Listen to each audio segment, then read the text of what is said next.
முருகனே துணை. அனைவருக்கும் இனிய வணக்கம். பதிவு திருவெம்பாவை பாசுரம் 5 பொருள் விளக்கத்தை பார்ப்போம்.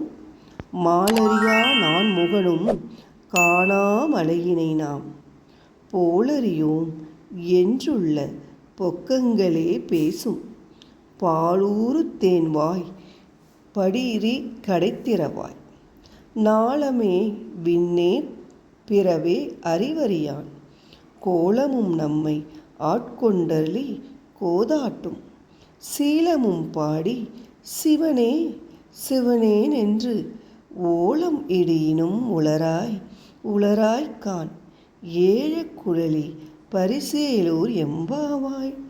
பொருள்: நறுமண திரவியம் பூசிய கூந்தலையும் பாலும் தேனும் ஊறும் இனிய உதடுகளை கொண்டவளுமான பெண்ணே, திருமால் வராகமாகவும் பிரம்மும் உருவெடுத்துச் சென்றும் அவரது உச்சியையும் பாதங்களையும் காண முடியாத பெருமையை உடைய மலை வடிவானவர் நம் அண்ணாமலையார்.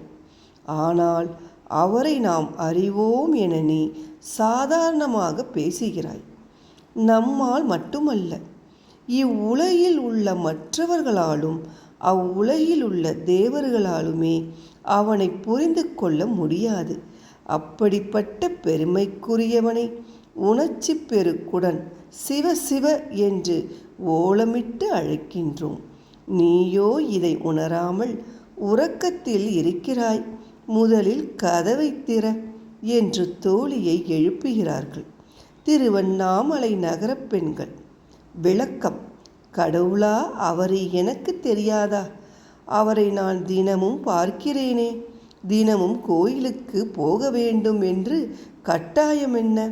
புதிதாக அவரிடம் என்ன காணப்போகிறோம்? வருஷந்தோறும் வருகிற மார்கழிதானே, கட்டாயம் காலையில் எழ வேண்டுமா என்ன என்று விதண்டாவாதம் பேசுபவர்கள் இருக்கிறார்கள். அதுபோல் தான் தோழியின் நிலை இருக்கிறது. இந்த அஞ்ஞானத்தை போக்கும் வகையில் இறைவனின் சிறப்பை எடுத்து சொல்கிறார்கள் சகத்தோழியர். நாளை திருவெம்பாவை பாசுரம் 6 பார்ப்போம். நன்றி, வணக்கம்.